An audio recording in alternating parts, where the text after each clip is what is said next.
I do feel that Grok should have just sacrificed the Claude lane entirely. Just let it push, let the Beatrix try to get a little bit of a lead, because at the end of the day, it doesn't matter when you have reinforcements to deter the Beatrix from sieging your gold plating, right?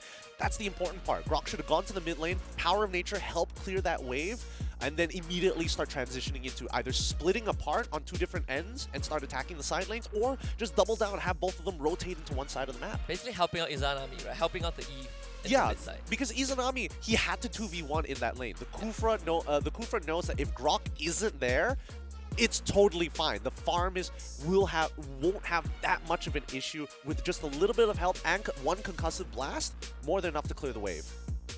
Well, RCMY, for the first time, at least in this Swiss stage, get to see a little bit of that pressure now. I mean, it's very typical. Yeah, when you lose the first game, right? Yeah, it's all of like, man, this and that. That was a rough game as well. So a lot of momentum built up for the side of Red Esports, and you can definitely tell, like the atmosphere from both POVs, very, very jarring experiences. Yeah. Red is just having a very, very good time. I mean, they had the red side. I wonder if RCMY would opt to switch side. I think that is also it's also something that I think would influence the draft. So what Red Esports did was they were able to pull up Paquito at the very end, right? And that was because they had the last pick. Yeah, that's true. You know what? You bring up a really good point. I think that RSG MY most likely are going to lean towards red side more than blue side. And I think, if I remember correctly, even yesterday, all two of their games against Alchemy SG was on the red side. Yeah, they play red side, right? And there it is. So RGMY will be on red side this time. It's very kind of Mel to grab the jacket for his teammate, just to put that Red Esports out there. Make sure it's facing the right way. Yeah, make sure you see the logo, the branding. I do like the jersey. I like the Susano wording. The Susano one, it was a collaboration with Red Esports, but I think that that Red Esports, their apparel, top notch. Oh, yeah. I mean, you haven't seen the shoes, have you? They have shoes? They have shoes! It's crazy! Right, they got everything! Sign me up. I'm gonna get an email or something. I need some new kicks, okay? Dude, their kicks look really fine. They look really, really good. But other than that, I don't know whether it's on sale yet. I gotta go double check their social media or their online store. In the meantime, let's look at how this draft is gonna go. We're seeing the Farmers and as well as Kaja being banned out for the side of Red Esports. RSGMY taking the route of banning out the Joy. Are they going to ban out the Wanwan as well? Most likely, right? Yeah, most likely the Wanwan would be banned. I mean, in game 1, RSGMY banned the Franco first, right? Franco, Kaja. Yes. Which I was thinking, what were they trying to go for? Normally, you don't ban Franco outright, and I don't think we saw an answer in game 1. Yeah, we didn't really see an answer, and I'm hoping that game number 2 we're going to see that. Fanny gets banned out, that's totally fine, but eventually the Wanwan is going to be, you don't want that to be floating around in the air. If you're RSGMY, definitely not. Right? Red Esports, I think they have more options in terms of heroes they want to ban. If they want to ban the Valentina now, which actually did slip through in game 1 completely, I think they can do so.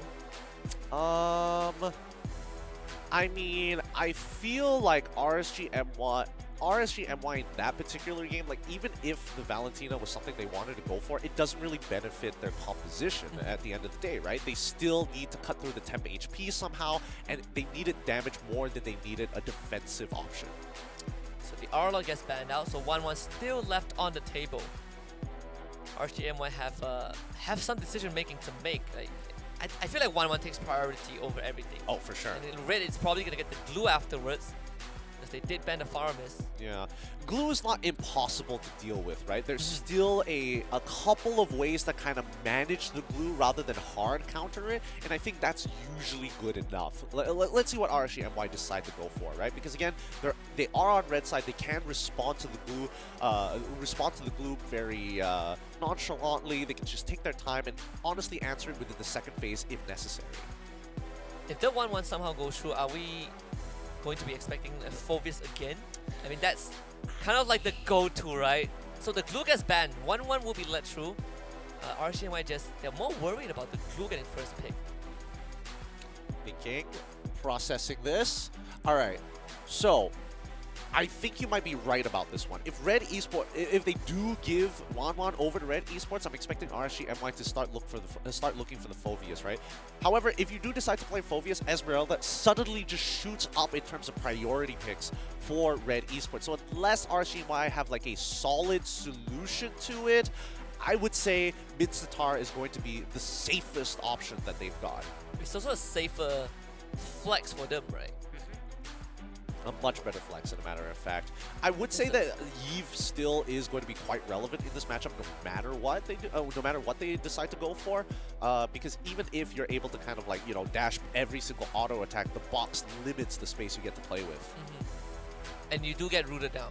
Yeah, but only when you touch the edge. Only when you touch the edge. Yeah, just don't touch the line, man. What an easy task to accomplish. just win your games and break crystals. So they go for the Farsa and the Lancelot. We're still not seeing any Mid-Sitar, any Phoveus, but there is still a space for Mid-Sitar, right? You know, double roll. They can play 2 rows in this case. But Red Esports, they're gonna go for the Franco instantly. Yeah, they want to make sure that any hard divers don't get too close to the backline and get too close to specifically Kim. Although I will say that RSG MY, they're going the route of damage, right? They're like, okay, Wanwan, she's got a little bit of range, but she cannot outrange a Feathered Airstrike. 2-tapper, not even an issue, because again, Wanwan is a very greedy marksman. She cannot start thinking about defensive options. She needs as much attack speed as possible. So Valentina gets taken by Red Esports. You have your own artillery. I was thinking at one point whether they would consider a Mid-Sitar of their own, but in this case, I think it would get banned out in the second phase. It's tough because they've already shown the Franco, right? So unless they decided they switch out the Franco for the Mid-Sitar instead as that flex pick, then I can see it happening. But I don't know. It's a little tough. It's still a little tough. RSGMY, on the other hand, looking to finish off their composition so far. Based on what we're seeing, I mean, they can technically go for Lolita if they want to and start banning out support. No, they don't even need to ban out supports. Kufra is not even a possibility for Red Esports anymore. No, definitely not. Melissa gets picked up. Okay. But then the Valentina is going to steal the Feathered Airstrike. I guess they're worried that maybe there's going to be a secondary diver for the side of Red Esports. I guess, because technically they could have gone with, oh no, Claude will get hit by the Bloody Hunt. Beatrix would have been alright, but would still struggle with the same problem as Melissa. So I guess Melissa is your best bet just because you have that extended range with Muddles. Basically the safest pick for RSG. Yeah, but that's the thing, right? With the Farsa Feathered Airstrike, marksmen generally don't have a fun time. You get hit once and you're like, oh man. And then you get hit by the passive afterwards and you're like, come on. If you get hit once, you're basically dead, right? You're not getting out of it. It's tough. It's not the easiest. And it's very difficult. And it's very difficult to dodge it as well because of how much area it actually covers. So RSGNY will start banning out Fredrin. I mean, Red Esports are still looking for a jungler, but they don't have someone to be in front just yet. So RSGNY are banking on the fact that Red Esports are looking for secondary tank, right? I mean, there's still a flex. So they eliminate the Fredrin. Does that put Martis up the list? Oh yeah, for sure. Especially when you need people who are able to cancel out abilities or stop animations, and I think Martis is a pretty good way to do that, especially against someone like Melissa. Let's assume that the Feather Airstrike doesn't come out effectively, right? That's when you have someone like Martis to be able to kind of push her out of the get away from me, or at the very least, kind of buy space and time for the rest of your team to kind of regroup from the damage. Even against Lancelot if he dives you. Even, well, usually Lancelots have a lot of health to go through, so they're not like the priority target. You kind of have to let them through because you don't have any better options. Plus, they have iframes to work with. That's true. RSGMY last ban. Maybe a Martis ban, so you can get rid of all the possibilities. Okay, that means that Red Esports most likely going to go with Hayabusa. Hayabusa's not bad. Ling is not bad.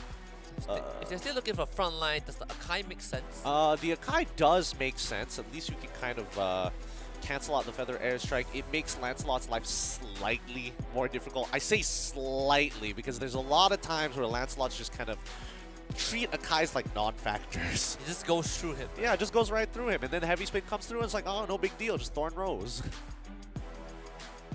This could be another...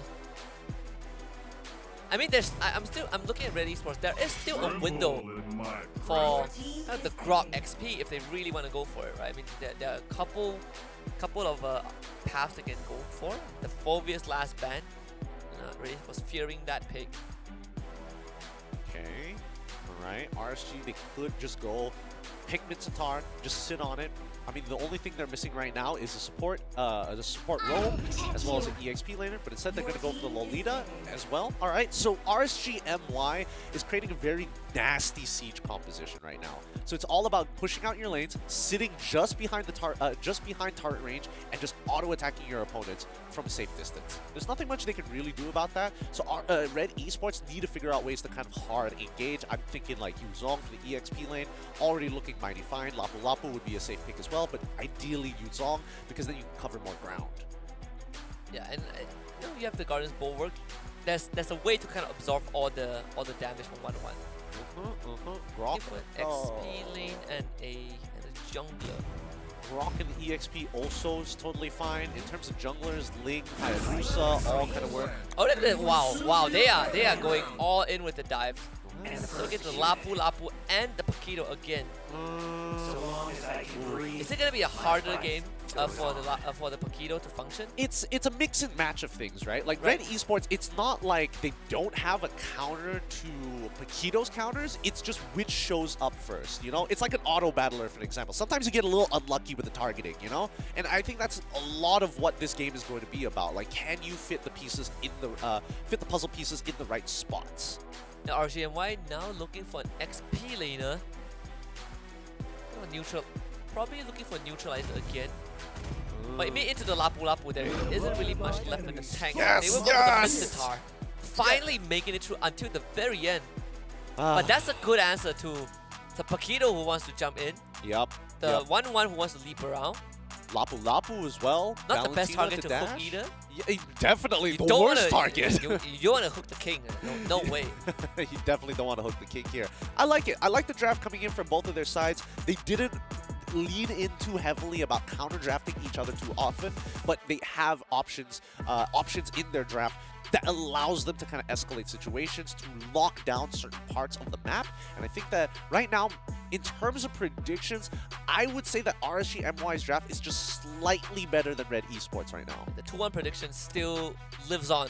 For now, Red Esports in the lead. We're going to head into round 2. Well, not round 2. Game 2 of this round 2 match run between Red Esports and RSG MY. I mean, a best of 3, a rematch of MPL Season 11. And we're halfway through that rematch already. Red Esports, with that Game 1 victory, surge of confidence for them to pick this Paquito again and double down with a Lapu Lapu. Yeah, he wants to escalate, right? Amal, he wants to get that snowball like he did in game number 1, and I think it's very achievable for him, considering what the lanes are like. Melissa is definitely gankable pre-level 4. Mid-Star is going to be particularly weak against ganks pre-level 4 as well. So I think that Red Esports, this early game, is extremely important for them. More options for the Paquito to go through. Like even, I mean, you can deal with the Farsa same as the Eve. The moment she stands there and uses it, oh, you can just give her the 1-2 punch. That would be the most ideal, right? Once again, RSG MY just mirroring Red Esports. Mal especially, they don't want Mal to really affect the lane, so that's why they got Ney just posted right in front of him to kind of isolate the side lanes. Now, Amal, this is going to be a 2v2 up top side, right? This River Crab is going to be taken by Amal first. Oh, he just shows up. Walks into lane there. Oh, Ripple is going to take a heap of damage. Did they not spot him when they were like moving spots? Yeah, I thought they saw him. Yeah, I thought like Zayed would at least reveal him in the river. Man. Well, it could really be... It could really just come down to that slight vision, right? That's the thing. I do hope that MLBB eventually adds the Fog of War, like making Fog of War visible, because it's really tough to tell when you are in and out of somebody's like line of sight. That would be a good quality of life. Yeah, oh, this is so dirty from Red. This is going to be a tough one. Ripple, no more flicker. Aaron will hit 4, but they don't have the minion wave to push. It's no need to rush this, right? Red Esports, again, if you give Amal the turtle, he starts snowballing, we might see the same result as game 1. Aaron gone on, pops his own ultimate. Oh, even gets a flicker out of Aaron too. He would try to come in for some help. Izanami right in the open. Gets hooked by Mel. Aaron walks out. Amo even gets the turtle. Counter feather airstrike. Ripple charges out the Luminous Blast, landing it on the two members as Mao will flicker away. But first blood goes over to Izanami and Zai finds his own. But Amao about to go massive. Only finds the Farsa. Waiting for Kuda to come back up. Nate with the stun puncture comes through from Zai. Amao just dancing all the way to safety. Good movement coming in from Amal here with 81% of the audience leaning towards RSG and White Loliels. Oh, luckily Amal. I keep thinking that it's gonna be Mal again. It's Mel. Mel gets out of there. Rippo getting solo killed by Aaron here. I don't believe he had the King's Calling in that. No. The King's Calling is it's not a short cooldown. It's very long. Minor problems in the top side. At least I got off to a better start. That 1-0. Wow.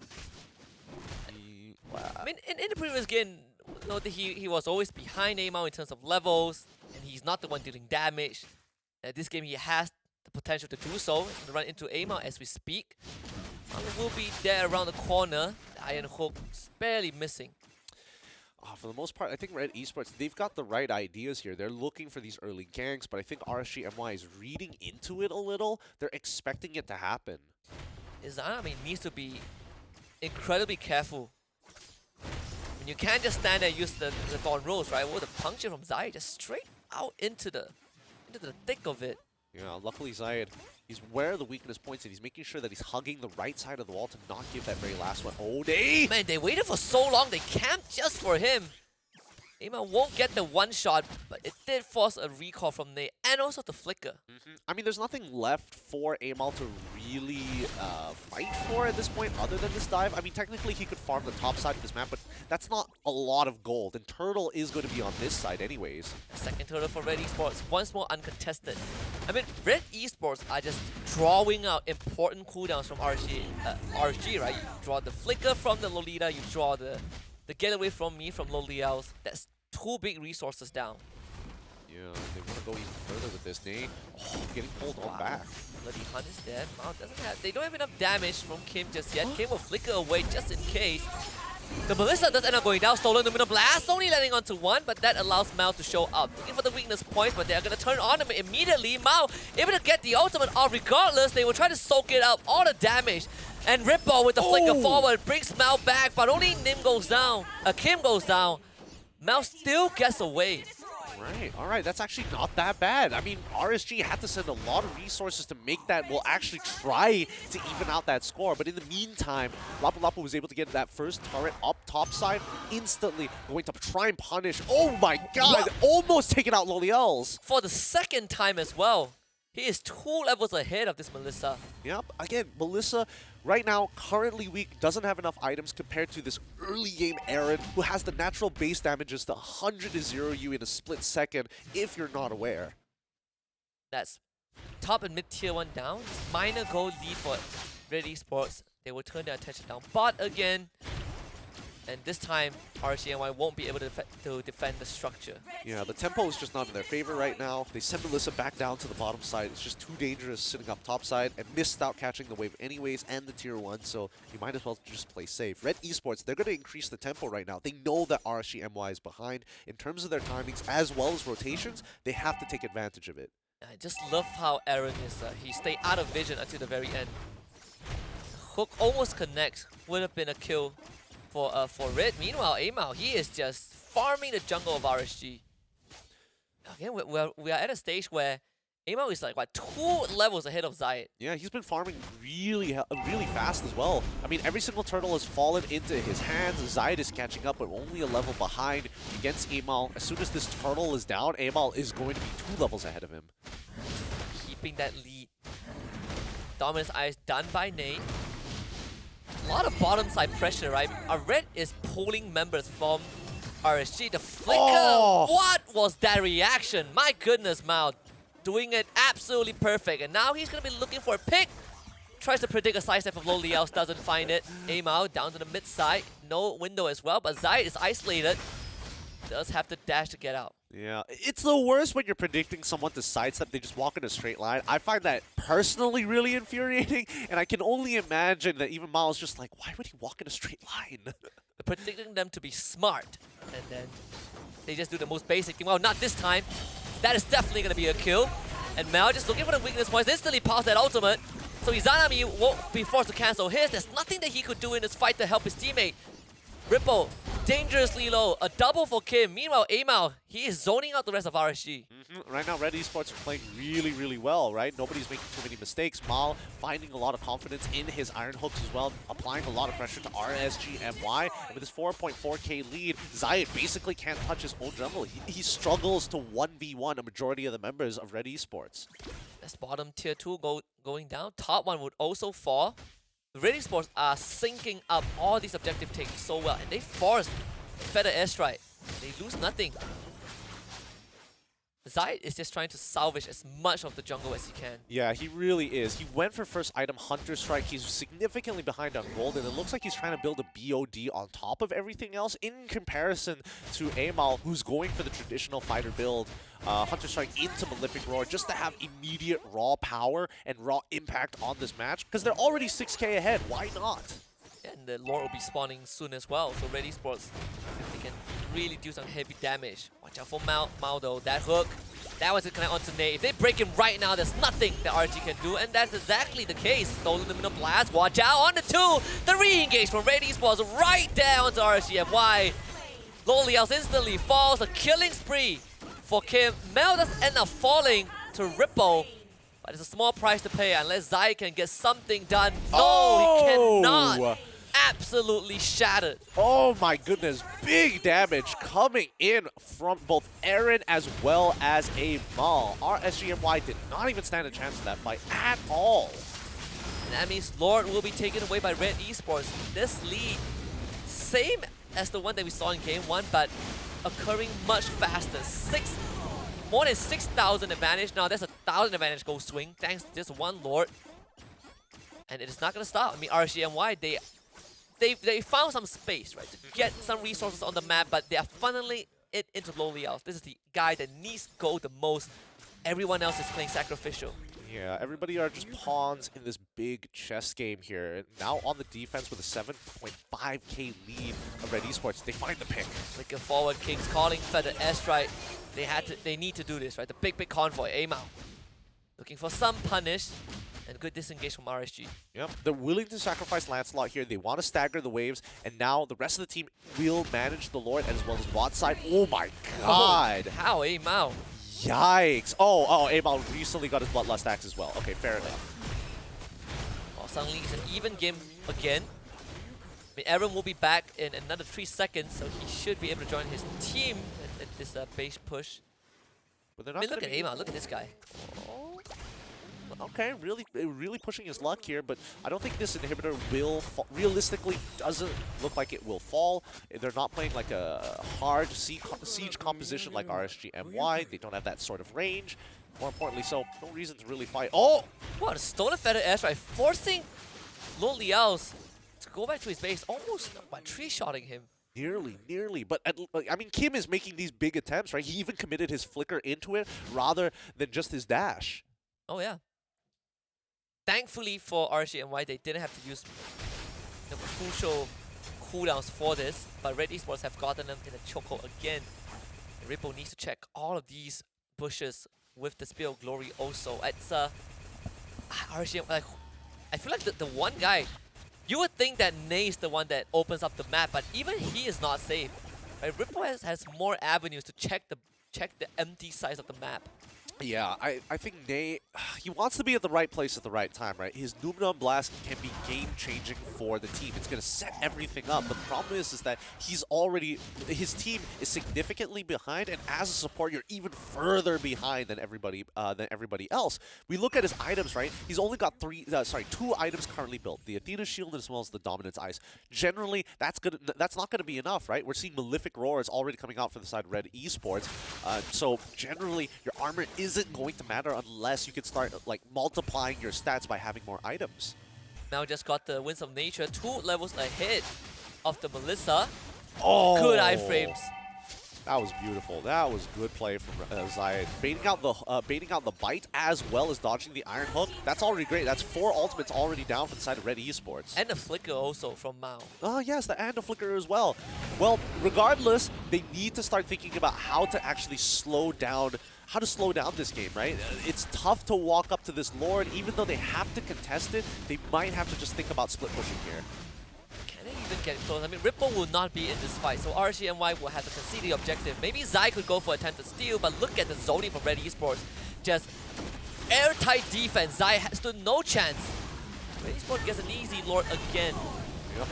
They even had to use his flicker to get away. Yeah, it's really unfortunate. I think that name probably shouldn't have walked up too far here. It was looking pretty doomed from the beginning. Now it's all about how many inhibitor turrets can they save from Red Esports. At least one of them is going to fall down because this is going to be a luminous Lord, sorry, an enhanced Lord. So it should be knocking on the inhibitors pretty easily.